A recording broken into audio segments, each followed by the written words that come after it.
Hi everyone, welcome to the Coding Zoo. If this is your first time joining, my name is Shane and we are learning how to program in JavaScript. This is our JavaScript Building Blocks playlist where we cover one feature of JavaScript one video at a time. In today's lesson, we are going to cover how to create functions. All right, you're going to love functions. Functions are awesome. They are a core building block for programming in JavaScript. Understanding functions is very important.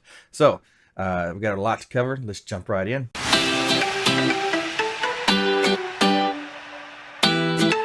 Hey, so before we get started, real quickly, if you haven't checked out the codingzoo.com website, thecodingzoo.com, check it out. We have notes, we have quizzes, and we have links to other videos out there. If you like these videos, if you want to learn how to become a programmer, click the subscribe button. It's right below. Go ahead and do that before we get started. And click on the alert bell. Pause the video if you need to. Let's go ahead and jump right in. Okay, so on my desktop, I have a CZ-JS12 lesson folder already created that I created from my template. If you want to see how to create the template, check out one of our first videos in this series. The template contains a main.js file and an index file. It's just your basic index file. It has a link to the main.js file. We're going to be making code changes in the main.js file, writing them out to the document and viewing them in this browser. Let's get started. So in the next few lessons, we're going to cover JavaScript loops in depth, including ES6 loops. But before we do that, I thought it would be important for you to understand one of the core building blocks of JavaScript, a function. So a function is a JavaScript procedure. It's basically a block of code, a set of statements that performs a task or calculates a value. To use a function, you must define it somewhere in the scope from which you wish to call it, such as in given modules. A function is a block of code that can take parameters, can take in values. It's a block of code that can easily be reused and called from other pieces of code. It also can return values. Let's go ahead and create our first function. So I'm going to create a function called square. It's going to take a parameter, which is a variable that's being inputted into the function. That's what a parameter is, called number. So I have function, the name of the function, square, the parameter in parentheses. You can pass more than one parameter by using a comma and type in the variable name. Begin squiggly bracket in the squiggly bracket. And I'm going to return a value from this function. So I'm going to return number times number, which is a number squared. Okay, so I'm going to call this function and I'm going to write it out to the document, the results. So document.write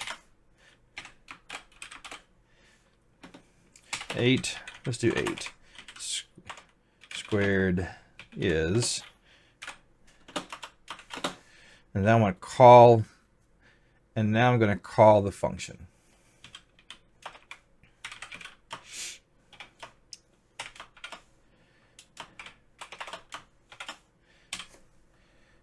Click save, click refresh, and what is 8 squared? 64. There we go. Keep in mind, JavaScript is interpreted one line at a time, starting at the top. You'll notice the function was defined, but the code inside of it was not ran until the function was called. So if I want to reuse this piece of code, I can include it in my other JavaScript files. Usually that's done as a module. We'll go over that in upcoming lessons. And then I can call that function and reuse that piece of code. And that's why it's a core building block of JavaScript. It's a way to reuse code. And that way you can create libraries of different code that you can reuse. You don't want to get in the habit of cutting and pasting the same lines of code over and over into different programs. And then if you have to ever change them, you have to change them in many places. You want to have clean code. Functions helps do that. It helps to also put context around code. You can look at this name called square or squared and know that, well, this function probably has something to do with squaring or square, right? So it gives it context. That's another benefit of putting your code inside functions. All right, let's move on. So this few lines ran and named the function. And then it was able to call it and write it out. Now I'm going to go ahead to the top here And I want to call it from the top here.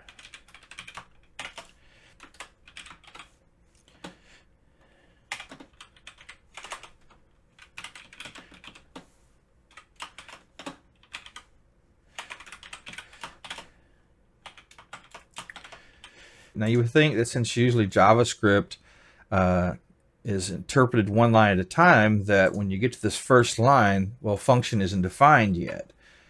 So you would think this would error out. Let's click save, see what happens. And there you go. It actually was able to call the function. Now, why could it do that? If JavaScript interprets this one line at a time in order, then how is it able to do that? Well, with variables and functions defined this way, it does what's called hoisting. It actually hoisted or moved the function declaration in memory to be one of the first lines of code to be ran. So your function actually was defined first in memory before running this line. That's called hoisting. Now there are some ways of declaring functions that won't be hoisted. So let's look at that real quick. Variable. I'm going to call this one square number just so we won't get them mixed up. This is called an anonymous function. So I'm declaring a variable, and then I'm going to point to a function. So this variable is going to point to the function. So this function is anonymous. It doesn't have a name, but the variable square number is going to point to it.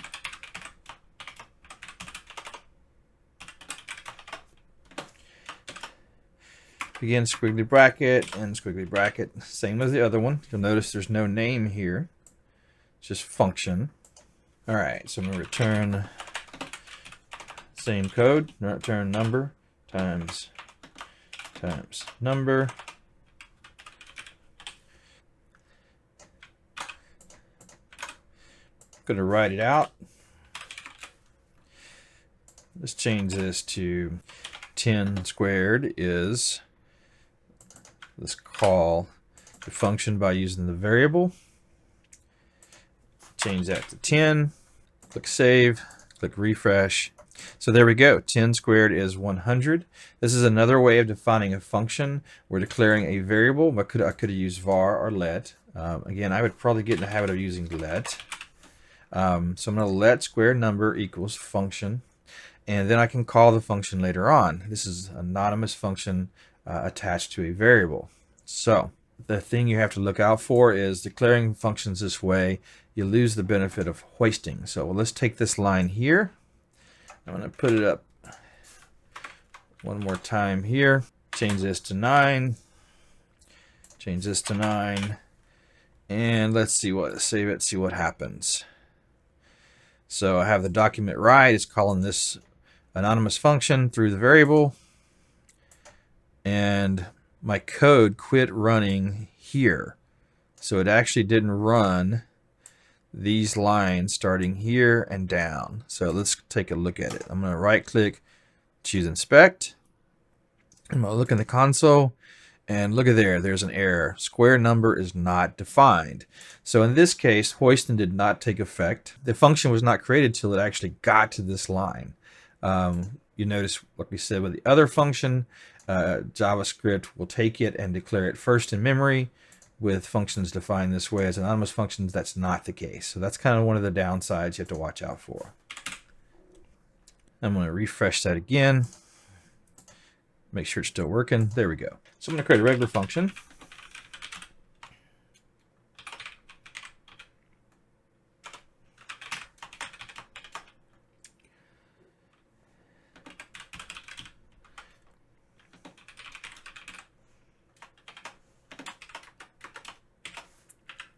And again, creating a function is function name, parentheses, the parameters, comma, another parameter, parentheses, end parentheses, begin squiggly bracket, end squiggly bracket. Now I'm going to put the code. My numbers parameter is going to be an array.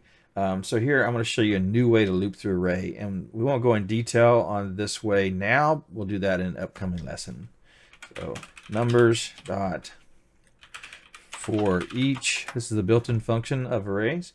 And I'm going to actually pass in this for each an anonymous function, but I'm going to declare that anonymous function even a different way, and we'll go over that in a few minutes. So I'm going to call it number. Then I'm going to do an arrow. We're using equal sign and greater than sign, space. I'm going to document, so I've got number, and then I've got an arrow. This is called an arrow function.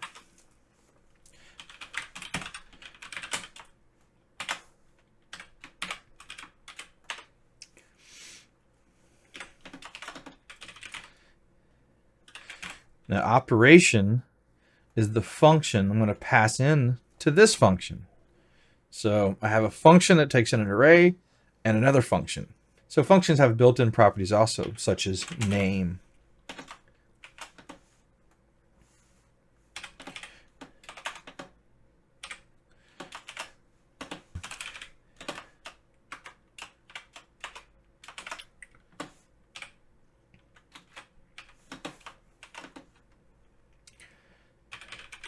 Now, I'm going to call the actual function that was passed in and pass in this number.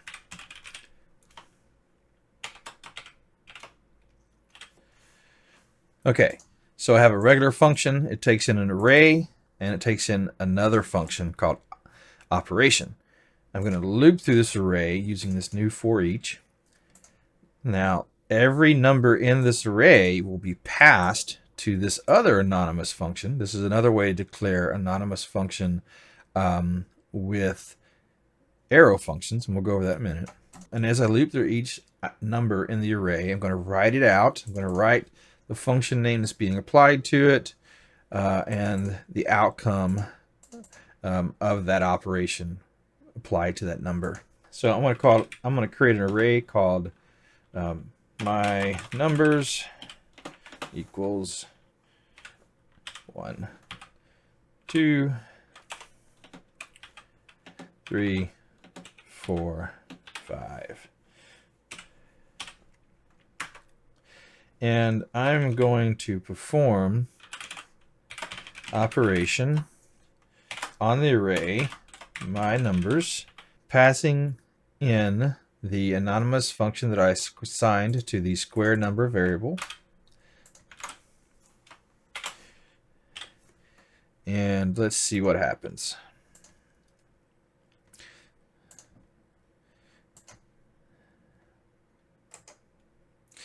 Got an error, I'm sure. Perform operation is not defined. Look at there. Forgot what I named it. If you ever meet an engineer that says they never create any bugs, they're not an honest person. There's always bugs. Okay. And got another error. I think I typed that too fast. Look at there. I spelled it wrong too.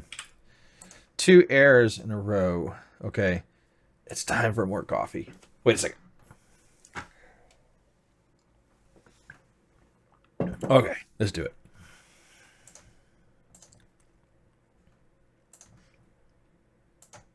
There we go. Square number 1 is 1, square number 2 is 4, square number 3 is 9, so forth, so forth. So I have this function. It takes in a list of numbers, and it takes in another function.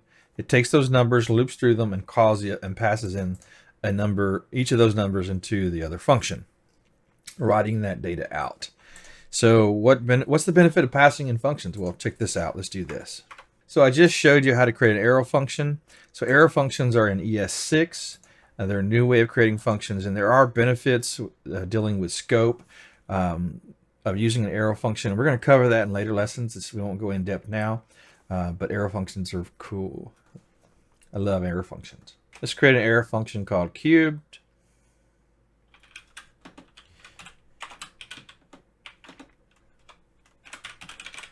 Now I can pass in 1 parameter like that. If I was passing in 2, I'd have to use parentheses, comma, in parentheses, and put my second variable there. Since I'm passing in 1, I don't have to do parentheses. I can, but it's not needed. It's a little cleaner to not.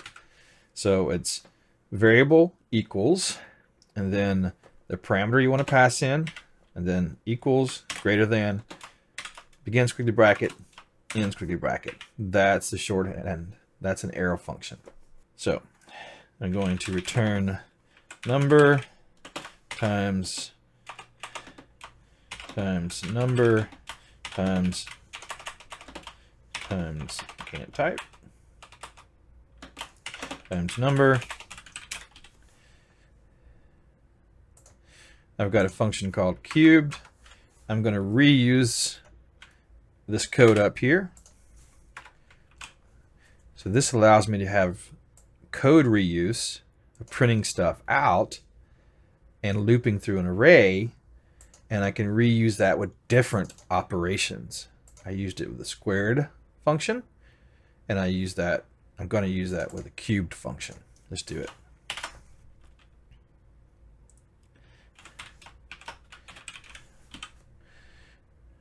I want to change that to that. All right. And cubed. All right. Let's save it. Hope for no bugs. Click refresh. Boom. There we go. Cubed of 1 is 1. Cubed of 2 is 2 times 2 times 2. That's 8. 23 and 27, 4, 64, so forth. So that's the power of creating anonymous functions. And that's how powerful functions are. You can pass them around. So not only can they be called multiple times from different places, so you have code reuse, but they can also be passed into other functions. So you can use functions within functions. And what's cool about dividing all of that code up is you actually put things into context. I have a couple of functions that are different types of operations, and I have another function that can loop through numbers and call an operation function and print everything out. That's clean coding. All right, so hey, that's it for today. I love functions, especially arrow functions. I hope you enjoyed this lesson. If you did, hey, buttons below, click subscribe, click the bell if you want alerts. We're going to have some upcoming great lessons. I want to help you learn how to program. So hey, talk to me. Leave me a message below. What do you think about these different functions? What do you think about functions in general? Do you understand why you want to create them? Let me know. Let me know if you understand. If not, hey, we'll chat below in the comments. Again, check out thecodingzoo.com. Check out the study notes, the quizzes, and I hope to see you next time. Have a great week. Oh, the birds are chirping outside. That's awesome. It's a cheery day. I'm in a good mood today. I think it's the coffee. Okay, I better go. See you next time. Have a great week.